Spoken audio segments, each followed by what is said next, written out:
निज मनु मुकुरु सुधारि वरनउ रघुबर विमल जसु जो दायक फलचारि बुद्धिहीन तनु जानिके सुमिरो पवन कुमार बल बुद्धि विद्या देहु मोहि हरहु कलेस विकार।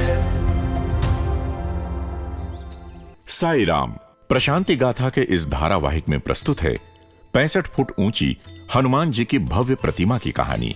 हनुमान जी की ये मूर्ति कई संदेश देती है, जैसे भक्तों में मौजूद असीमित शक्ति का संदेश, उत्साह और उमंग से भरी हुई भक्ति का संदेश, भगवान के प्रति सेवा और समर्पण के मार्ग से पाई गई अजर अमर मुक्ति का संदेश।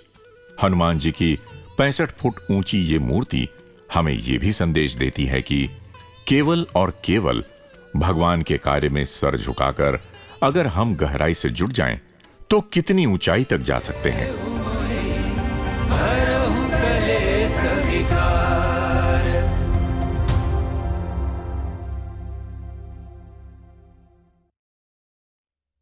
इस कहानी की शुरुआत होती है सन 1987 से। यह है श्री शिल्पी सुब्रमण्यम, भगवान के द्वारा चुने गए शिल्पकार जो पलनी तमिलनाडु के रहने वाले हैं।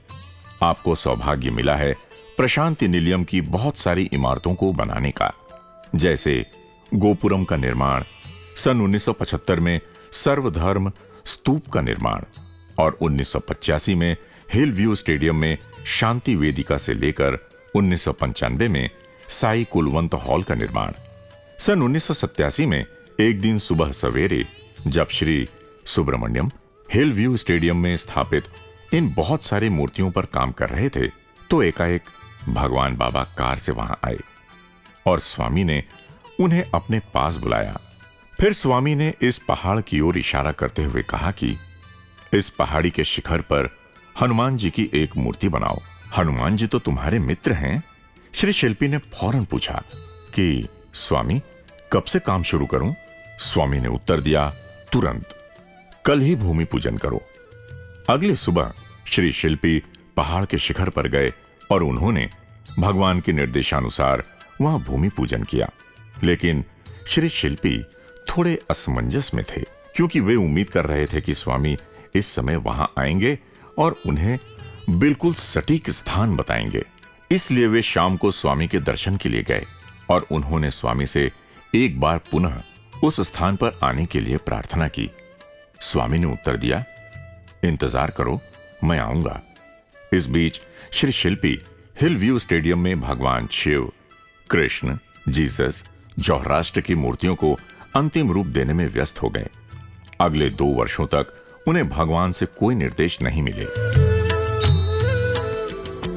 जनवरी सन 1990 में एक दिन अचानक स्वामी ने आश्रम के इंजीनियर श्री जय कुमार को अपने साथ स्टेडियम चलने को कहा। वर्ष 1990 स्वामी का 65वां जन्मोत्सव वर्ष था। स्वामी इन मूर्तियों के पास आए। उन दिनों ये रास्ता कच्चा था। स्वामी ने श्री जय कुमार को गाड़ी को और आगे ले जाने को कहा और फिर वे इस स्थान पर पहुंचे। भगवान कार से उतरे और उन्होंने इस पूरे इलाके को देखा। उन दिनों ये जगह पत्थरों, शिलाओं और मिट्टी से भरी हुई थी। स्वामी ठीक इस स्थान पर आकर रुक गए। उन्होंने श्री जय कुमार को बुलाया और कहा, मैं यहां एक 65 फुट ऊंची हनुमान की मूर्ति बनाना चाहता हूं, मेरे 65वें जन्मदिन की यादगार के रूप में। इस पर काम शुरू करो। भगवान की अनुमति लेकर श्री जय कुमार ने अपने साथ श्री तिलय नायकम जी को शामिल किया, जो कि उन दिनों यहां विश्वविद्यालय के लिए स्वैच्छिक इंजीनियर के रूप में सेवा दे रहे थे। श्री जय कुमार ने शिल्पी सुब्रमण्यम जी को भी शामिल किया। स्वामी ने अगली सुबह 6 बजे इन तीनों को शांति वेदिका पर मिलने के लिए कहा और अगली सुबह शांति वेदिका पर उगते सूरज की रोशनी के साथ स्वामी ने इन तीनों को भरपूर आशीर्वाद देकर काम शुरू करने को कहा। इसके बाद शिल्पी सुब्रमण्यम स्वामी से विस्तार से मार्गदर्शन लेने के लिए गए। स्वामी ने उन्हें कहा, तुम्हें याद है, मैंने तुम्हें हनुमान जी की मूर्ति के बारे में बताया था। अब इसे पूरा करना है। तुम एक छोटी मूर्ति नमूने के रूप में बनाकर मुझे दिखाओ। शिल्पी सुब्रमण्यम फौरन काम में जुट गए और उन्होंने हनुमान जी के अनेक मुद्राओं में रेखा चित्र बनाए, जैसे बैठे हुए हनुमान जी, कीर्तन करते हुए हनुमान जी, हाथ जोड़कर खड़े हुए हनुमान जी, हाथों में पर्वत लेकर उड़ते हुए हनुमान जी। स्वामी ने बड़े ध्यान से हर एक चित्र को देखा। फिर स्वामी ने उस चित्र को चुना जिसमें हनुमान जी संजीवनी पर्वत को हाथ में लेकर ठीक उड़ान भरने को तैयार दिखाई दे रहे थे। शिल्पी सुब्रमण्यम ने बड़ी तत्परता से स्वामी द्वारा चुने गए चित्र का एक 3 आयामी छोटा नमूना यानी मॉडल तैयार किया। यह वही मॉडल है जो श्री शिल्पी जी ने उस समय तैयार किया था। इसमें हनुमान जी के बाएं हाथ में संजीवनी पर्वत है, बायां पांव एक छोटे से टीले पर है, दायां पांव पीछे सीधा है और दाएं हाथ में एक गदा है। चेहरे पर पूरी तैयारी के साथ संजीवनी पर्वत लेकर उड़ान भरने का अदम्य आत्मविश्वास और उत्साह है। इस मॉडल को वर्तमान में श्री सत्य साई विश्वविद्यालय के प्रशासकीय भवन के ठीक सामने स्थापित कर दिया गया है।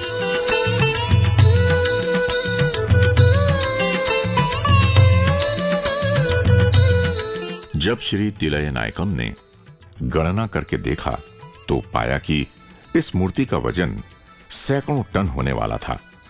उन्हें लगा कि इतने विशाल ढांचे को खड़ा करना बेहद कठिन होगा। यह सोचकर वे स्वामी के पास 2 प्रार्थनाएं लेकर गए। उन्होंने पूछा कि स्वामी, क्या हम इस मूर्ति की ऊंचाई 65 फुट से कम कर सकते हैं? स्वामी ने फौरन उत्तर दिया, यह मूर्ति मेरे 65वें जन्मदिन की यादगार है, इसलिए ऊंचाई 65 फुट ही रहेगी। तब उन्होंने दूसरी प्रार्थना की कि स्वामी, क्या हम इस मूर्ति को भीतर से ठोस न रखकर खोखला रख सकते हैं, जिससे मूर्ति का वजन कम हो सके? स्वामी ने इस प्रस्ताव को भी सीधे खारिज कर दिया। स्वामी ने कहा कि यह मूर्ति हजारों साल तक मौजूद रहेगी। यह किसी चट्टान की तरह ठोस और मजबूत होना चाहिए, जरा भी खोखली नहीं और न ही जरा भी कमजोर।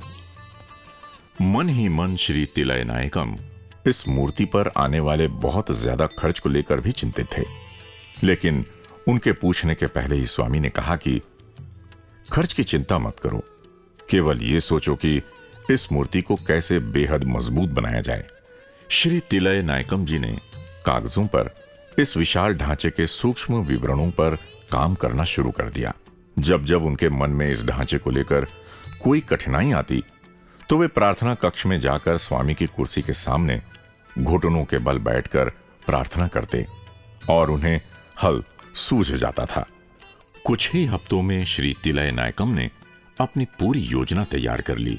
इस मूर्ति को स्टील के मजबूत ढांचे में सीमेंट ढालकर खड़ा करना था। स्टील का ढांचा शरीर की हड्डियों के समान था और उस पर सीमेंट के माध्यम से शरीर की मांसपेशियों का निर्माण होना था।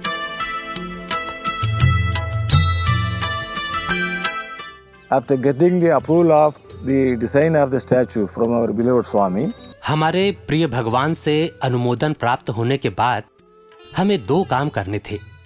सबसे पहले तो हमें नींव के निर्माण के लिए मैदान को तैयार करना था। दूसरा, हमें ढांचे के लिए स्टील की बहुत सारी सामग्रियों की आवश्यकता थी। हम इस जगह पर आए। बाकी स्थानों के समान यहां भी लाल मिट्टी की जमीन थी। हमने जमीन की ऊपरी सतह की खुदाई की। उसके नीचे हमें इस प्रकार की मौसमी चट्टानों की परतें मिली जो कि मजबूत नींव के लिए उपयुक्त नहीं थीं। हमने इन्हें भी तोड़कर हटाया और इसके बाद जो हुआ वो बेहद आश्चर्यजनक था। उसके नीचे हमें शानदार नीले ग्रेनाइट पत्थर की ऐसी सतह मिली जो कि नींव के निर्माण के लिए पूरी तरह से उपयुक्त थी। अब हमें समझ आया कि स्वामी ने इस स्थान को ही मूर्ति के निर्माण के लिए क्यों चुना था। निर्माण स्थल को तैयार करने के बाद हमें स्टील की बड़ी बड़ी अनेक सलाखें और पटरियां आदि लानी थीं, जिससे मूर्ति का ढांचा तैयार किया जा सके। मुझे बिल्कुल भी पता नहीं था कि स्वामी मुझे तुरंत धन देकर ये सामग्री लाने का आदेश देंगे। मुझे बेंगलुरु के बाजार के बारे में भी नहीं पता था। स्वामी ने मुझे पैसे दिए और कहा, जाओ और जहां से चाहो सामग्री लेकर आओ, चाहे जिससे खरीदो, जितनी कीमत पर तुम चाहो उतनी कीमत पर खरीदो, जैसा चाहो वैसा सामान खरीदो, लेकिन फौरन खरीदो और जल्द से जल्द सामग्री लेकर पुट्टपर्ती वापस आओ। हमें लगभग 40-50 प्रकार के आइटम चाहिए थे, जो कि किसी भी एक दुकानदार के पास मिलना मुश्किल था। इसलिए हम कई दुकानों में घूमे, लेकिन हमने सारी सामग्री खरीद ली। केवल एक सामग्री नहीं मिली, जो कि बहुत बड़े आकार के पटरियों जैसे लोहे के आइटम थे। इन्हें केवल रेलवे या हाईवे की बड़ी परियोजनाओं में ही उपयोग में लिया जाता था। आमतौर पर इन्हें बनवाना पड़ता था और इसके लिए 4 से 5 माह का समय भी लगता था। आश्चर्यजनक रूप से एक विक्रेता ने हमसे कहा कि ये सामग्री रेल के माध्यम से उसके पास आ रही है और वो हमें अगले ही दिन ये दे सकता है, वो भी उतनी जितने की हमें चाहिए थी। ये भगवान का ही चमत्कार था कि जो सामग्री मिलने में हमें 4 से 5 महीने लग जाते, वो हमें सिर्फ 2 दिन में मिल गई। अब निर्माण के लिए मैदान तैयार था, सामग्री आ चुकी थी। भगवान ने 19 फरवरी सन 1990 का दिन भूमि पूजन के लिए चुना। इस पावन दिन को भगवान ठीक इस जगह पर खड़े हुए जहां यह मूर्ति बनाई जानी थी। बाबा ने अनगिनत नारियल तोड़े और इस स्थान के एक-एक इंच पर पवित्र नारियल पानी की घूम घूम कर वर्षा की, यहां तक कि नारियलों के पानी से स्वामी और तिलय नायकम जी के कपड़े तक भीग गए। स्वामी ने विविध पूजन सामग्री जैसे हल्दी, सिंदूर आदि भी छिड़के। फिर स्वामी ने सीमेंट के मसाले को अपने हाथों से ईंटों पर रखा, वो भी इस करछुली से। और इसके बाद स्वामी ने ऐसा कुछ किया कि सारे लोग स्वामी के श्री चरणों में नतमस्तक हो गए। स्वामी ने अपना हाथ धीमे से हवा में घुमाया और संजीवनी पर्वत हाथ में लिए हुए हनुमान जी की सोने की एक मूर्ति स्वामी के हाथों में प्रकट हो गई। यह मूर्ति लगभग 3.5 इंच की थी। स्वामी ने इसे सभी इंजीनियर्स को दिखाया और कहा कि ठीक ऐसी ही मूर्ति यहां बनाओ। यह वहां उपस्थित भक्तों के लिए हृदय को झंकृत कर देने वाला क्षण था।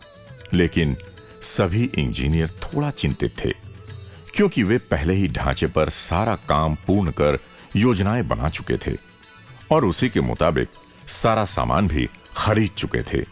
उन्हें यह लगा कि क्या अब उन्हें नए सिरे से योजना बनानी होगी, और फिर इसके लिए अब समय कहां बचा है।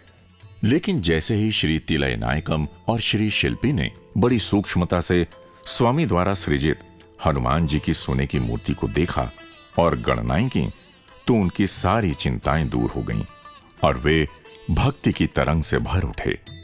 क्योंकि भगवान द्वारा सृजित की गई हनुमान जी की सोने की मूर्ति को इंजीनियरिंग के अनुसार परखने पर उन्होंने पाया कि उसी ढांचे में बनने वाली मूर्ति अब और भी बेहद मजबूत बनने वाली थी। अब हनुमान जी के दोनों पैरों का आधार एक बिल्कुल सीधी रेखा में था, जिससे यह मूर्ति और भी ज्यादा मजबूती के साथ खड़ी हो सकती थी। इसके अलावा स्वामी द्वारा सृजित नई मूर्ति में हनुमान जी की पूंछ जमीन पर न होकर हवा में थी, जो कि वीरता की भावना को प्रदर्शित कर रही थी। जब श्री तिलय नायकम जी ने नई मूर्ति के हिसाब से सारी गणनाएं दोबारा की, तो उन्होंने यह भी पाया कि जो भी सामग्री पहले लाई गई थी वो नई मूर्ति के लिए भी बिल्कुल सही, सटीक और पर्याप्त थी। मार्च 1990 में स्वामी बेंगलुरु चले गए। उस समय श्री ए रामकृष्ण जी स्वामी से पहली बार भेंट करने आए। श्री ए रामकृष्ण लार्सन एंड टूब्रो जो कि देश की बहुत बड़ी निर्माण कंपनी है, उसके समूह महाप्रबंधक के बड़े ओहदे पर पदस्थ थे। स्वामी के दिव्य प्रेम ने उन्हें भाव विभोर कर दिया। जब भगवान ने उन्हें इस मूर्ति के निर्माण के बारे में बताया तो उन्होंने इस कार्य को अपने हाथों में लेने का निश्चय किया, क्योंकि इसके पूर्व उनकी कंपनी ने इस तरह के कोई भी निर्माण कार्य संपन्न नहीं किए थे। श्री ए रामकृष्ण जी बताते हैं कि हमने जब इस कार्य को संपन्न किया तो ये पाया कि संजीवनी पर्वत हाथ में लिए हुए हनुमान जी की मूर्ति का भीतरी ढांचा ठीक वैसा ही था जैसा कि मनुष्य की हड्डियों का होता है। वे कहते हैं कि तब उन्हें पता चला कि वास्तव में भगवान ने दुनिया में हर तरह के सारे ढांचे बना दिए हैं। हम तो एक इंजीनियर के तौर पर केवल भगवान की रचना की प्रतिलिपि ही बनाते हैं। श्री रामकृष्ण जी इसमें पूरी तरह से जुट गए। उन्होंने श्री तिलय नायकम द्वारा बनाई गई ड्राइंग को भली भांति जांचा। स्वामी के निर्देश पर श्री तिलय नायकम L&T कंपनी के चेन्नई स्थित ऑफिस पहुंचे और वहां उन्होंने कागजों पर संरचना को अंतिम रूप दिया। इस दौरान भी उन्हें अनेकों बार स्वामी के दिव्य मार्गदर्शन और अनुग्रह का एहसास हुआ। I went to the Central Designs Office of Larsen Toubro at Chennai to prepare. मैं कागजों पर संपूर्ण निर्माण की अंतिम रूपरेखा तैयार करने के लिए L&T कंपनी के चेन्नई ऑफिस गया। मेरे साथ जो सहायक काम कर रहा था उसे अचानक किसी दूसरी परियोजना में बेहद जरूरी काम से जाना पड़ा। मैंने एक दिन इंतजार किया और उसके बाद एक सहायक देने के लिए पुनः अनुरोध किया। उसके बदले में जो नया सहायक मुझे प्राप्त हुआ वो स्टील के ढांचे का विशेषज्ञ था, जबकि पहले वाला सहायक सीमेंट के ढांचे का विशेषज्ञ था। ये मेरे लिए बेहद आश्चर्य की बात थी, क्योंकि यही तो मुझे चाहिए था। हमारा काम 20 दिन के बजाय लगभग 10 दिनों में ही खत्म हो गया। जैसे ही सारा कागजी काम खत्म हुआ, श्री तिलय नायकम और L&T कंपनी की पूरी टीम पुट्टपर्ती पहुंच गई। अब स्टील के ढांचे का काम आरंभ करना था। इस काम को सरल बनाने के लिए श्री शिल्पी सुब्रमण्यम ने मूर्ति के वास्तविक आकार का एक रेखा चित्र इस स्थान पर तैयार करवाया जहां पहले बास्केटबॉल का मैदान हुआ करता था। श्री शिल्पी सुब्रमण्यम ने रेखा चित्र के माध्यम से ही 65 फुट ऊंचे हनुमान जी की आकृति बनवाई थी, जिससे उस पर रखकर स्टील की सलाखें, बड़ी बड़ी पटरियां और उनके जोड़ सटीक नाप में काटे जा सकें। स्टील के ढांचों को काटने के बाद उन्हें इस स्थान पर निर्माण के लिए लाया गया। तब तक जून सन 1990 आ चुका था और भगवान पुट्टपर्ती वापस आ चुके थे। अब स्वामी ने लगभग रोजाना इस निर्माण स्थल पर आना प्रारंभ कर दिया। जब भी वे आते थे तो अपने साथ ढेर सारी मिठाइयां, फल, फलों का रस और उपहार लेकर आते थे। निर्माण स्थल पर उनका आगमन यहां के सारे काम करने वालों को उत्साह और ऊर्जा से भर देता था और काम बेहद तेज गति से आगे बढ़ने लगता था। एक दिन जब हम यहां काम कर रहे थे तो स्वामी यहां आए और उन्होंने मुझसे कहा कि हनुमान जी को एक ऊंचे चबूतरे पर स्थापित करो। ऐसा करने से पहाड़ी के नीचे से भी लोग हनुमान जी के संपूर्ण दर्शन कर सकेंगे। मैंने पूछा कि स्वामी, चबूतरे की ऊंचाई कितनी रखी जाए? स्वामी ने बड़े ही प्रेम से अपने सर पर हाथ रखा और कहा कि मेरी ऊंचाई के बराबर रखो। ये सुनते ही मैं बेहद खुश हो गया कि हनुमान जी की मूर्ति अब विशाल चबूतरे पर निर्मित की जानी है। वास्तव में मैं भी ऐसा ही चाह रहा था, क्योंकि चबूतरे पर मूर्ति के निर्माण के दो बड़े फायदे थे। पहला तो ये कि हनुमान जी के पैरों के नीचे के स्टील के ढांचे को बेहद मजबूत आधार मिल रहा था, जो कि प्राकृतिक चट्टान के आधार से ज्यादा मजबूत था। दूसरा ये कि ठोस चबूतरे पर गहराई में स्टील से जुड़े रहकर स्थापित होने के कारण ये विशाल मूर्ति हवा के दबाव से प्रभावित नहीं हो सकती थी।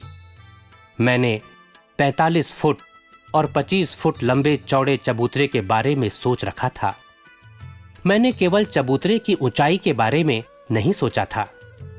इंजीनियरिंग के अनुपात में जब मैंने गणना की तो पाया कि चबूतरे की ऊंचाई लगभग 5 फुट 4 इंच होना चाहिए, जो कि ठीक स्वामी की ऊंचाई के बराबर थी। स्वामी के प्रत्येक कार्य में कई चमत्कार छुपे होते हैं और उनके अनुग्रह के कारण ही ये सब कुछ संभव हो सका। हम समय, धन और ऊर्जा की बचत कर सके। अगर हम गौर करें तो ये पाते हैं कि इस मूर्ति के माध्यम से भगवान हमें ये संदेश दे रहे हैं कि सच्चे भक्तों का स्थान भगवान की निगाहों में भगवान से भी ऊपर है। भगवान स्वयं इस स्थान पर कृष्ण जी, शिव जी, जीसस क्राइस्ट, गौतम बुद्ध और जोहराष्ट्र की मूर्ति के रूप में विद्यमान हैं। लेकिन उन्होंने इससे भी ऊपर हनुमान जी की मूर्ति बनवाई। भगवान परम प्रेम के साथ ये संदेश दे रहे हैं कि यदि तुम स्वयं को मुझे समर्पित कर दो तो मैं तुम्हें अपने से भी उच्च स्थान प्रदान करूंगा। ऐसे अनेक अवसर आए जब भगवान के रक्षा कवच और चमत्कारों ने सुरक्षा प्रदान की। एक दिन बना हुआ सहारे का ढांचा अपने स्थान से कुछ हिल गया, लेकिन वो नीचे नहीं गिरा। जब शिल्पी सुब्रमण्यम इसके बारे में आभार प्रकट करने के लिए स्वामी के पास गए तो स्वामी ने कहा कि हनुमान स्वयं इसे संभाले हुए हैं, चिंता मत करो, बस काम जारी रखो।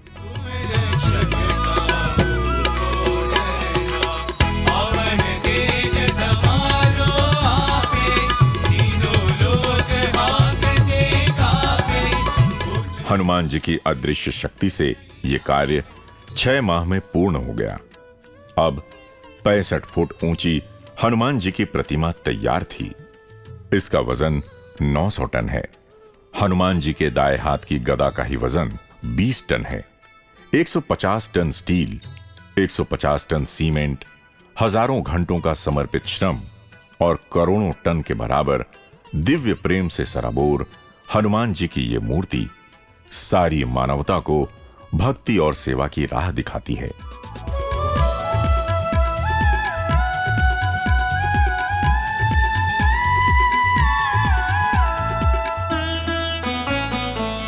जैसा कि भगवान का संकल्प था, 23 नवंबर सन 1990 को भगवान के 65वें जन्म दिवस के दिन भगवान ने इस पावन मूर्ति को मानवता को उपहार स्वरूप दिया।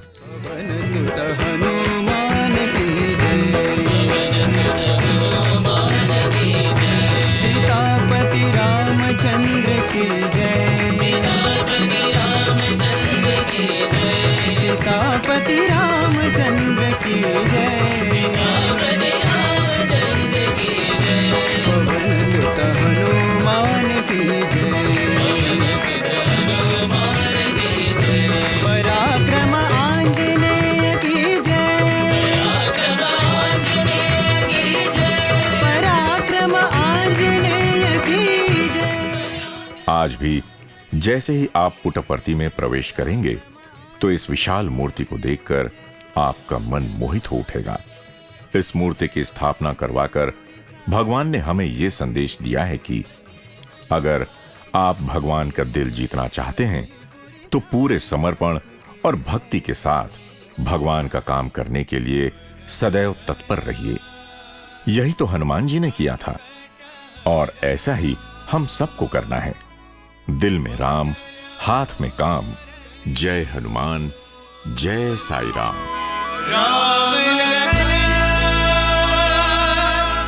सीता सहित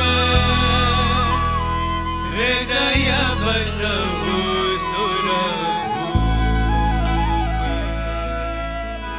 सियावर रामचंद्र की जय, पवन सुत